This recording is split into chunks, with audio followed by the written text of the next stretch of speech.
Hi guys, this is Devi Mishra back again with a lesson 6th standard history. First lesson, the Indian subcontinent and history. Friends, in the last lecture we were studying about the courses of Indian history. In that, the regions were divided into following. The following regions were classified into the Himalayas, the plains of Sindhu, Ganga, Brahmaputra rivers. Third, the Thar Desert. Fourth, the Deccan Plateau. Fifth, the coastal regions. And sixth, the island in the sea. In the last lecture, we have completed the first, second and third part. That was the Himalayas,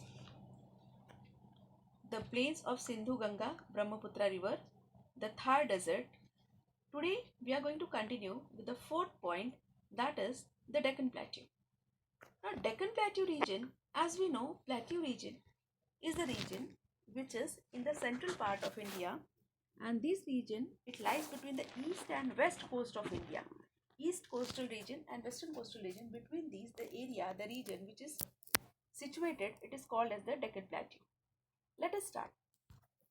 The Deccan Plateau, the region between the east and the west coast of India, tapers off to the south. This region has Arabian Sea to its west, the Indian Ocean to its south, and the Bay of Bengal to its east. A region thus bounded by the sea on three sides is called a peninsula. Bounded means surrounded. Like peninsula, when we talk about the peninsula is the shape, triangular shape, where two sides are broad and one side is tapering towards triangular shape of thing called as a peninsula. So here in India, if you see the peninsula area, that is both are divided between the east and west coast, whereas one side to its west side Arabian Sea is situated, and to its east side the Indian Ocean. A region thus bound by the sea on three sides is called peninsula. A major part of the Indian peninsula is occupied by the Deccan Plateau. All three sides of the land which is surrounded by the water bodies are called as the peninsula region. The mountain ranges of the Vindhya and Satpura are located to the north of the Deccan Plateau. The Sahyadri mountain ranges are to its west. They are also known as the Western Ghats. To the west of the Sahyadri is the coastal region of Konkan and Malabar. Konkan, as we know, children, Konkan lies in the Maharashtra, whereas Malabar lies in the Kerala.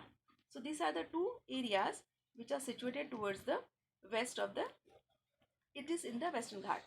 The mountain on the eastern side of the Deccan Plateau are known as the Eastern Ghats. Deccan Plateau has fertile land where many post Harappan agrarian cultures flourished. Harappan agrarian cultures flourished means agricultural culture of Harappan civilization was flourished in this area. Deccan Plateau was a part of the Maurya Empire, the largest in ancient India. After the decline of the Maurya Empire, too, several other kingdoms and smaller empires continued to flourish in this region. Now, during the Maurya period, the empire of Maurya period was expanded in the Deccan Plateau, and that time it was a part in the ancient India was the vast empire of the Maurya. Now, it was also divided into various small empires and small kingdoms. Now, first part is the coastal region. Now, as we know about the coastal areas are lying towards the next to the sea area. So we have India is surrounded by the eastern coastal region and western coastal region. The coastal region. From the time of the Harappan civilization, ancient India had trade relations with western countries. This trade was carried on by sea. Therefore, India has developed contact and interaction with foreign cultures and people at the seaport. Later on, land route came to be used for trade and transport. But the importance of sea route did not diminish. That means the coastal regions. In the ancient period, the coastal areas were used for doing the trade, because that time the technology was not much more developed. Even the routes were not developed. Airways were not discovered. So because of that, the foreign countries used to do the trade with the help of the sea route. So these coastal areas, coastal regions were in great demand, because whenever Western country want to do the trade with the Asian continent, they used to follow the sea route. Later on, it got converted into land route, and then trade and transport started taking place through the land route. Now, sixth part we are going to see, that is the island in the sea. Now, when we talk about the island, you can see Andaman and Nicobar Islands are the Indian island in the Bay of Bengal. Lakshadweep is a group of Indian islands in the Arabian Sea. The location of these islands may have been important in Asian sea trade. The manuscript, that is Periplus of Athenian Sea or Handbook of the Red Sea, makes a mention of Indian island.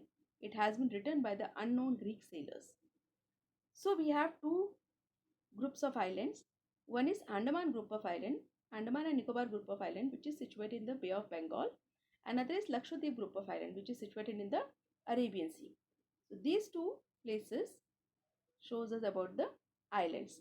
There are small and major islands are located in the Arabian Sea and group of island. Now, friends, we are moving to the next page. There we can see there is a map, Indian map. In this Indian map, the question is asked over there that show the following on an outline map of India. Three places we have to show on this map. The first place is the Himalaya mountain. The second place is the Thar desert. And the third place is East Coast. Now let's have a look on the mountainous region. First, we have to highlight the Himalaya mountain. Now, when we talk about the Himalaya mountain, this is the part which tells us the northeastern part is covered by the Himalayan mountain. So, this part we can highlight, we can mark as the Himalayan mountain. The second question which is asked, that is the Thar desert. When we talk about the desert, definitely Rajasthan is the place which comes in front of us. So, this is the place where the Thar desert is located. So, we can mark it as the Thar desert. Now, next is to the east coast. See, this is Arabian Sea. It comes to the western coastal areas, group of island Lakshadweep, whereas this is the east coast which comes under Bay of Bengal. This is the eastern coastal areas. This entire area is called as the eastern coastal area, whereas this entire area is called as the western coastal area. So, these are the three things which we can mark in this map. Now, let us turn the page and let us see the last part of the lesson, that is the Indian subcontinent. Indian subcontinent, the cities of Harappa and Mohenjo-daro are in today's Pakistan, Afghanistan, Pakistan, Nepal, Bhutan, Bangladesh, Sri Lanka and India.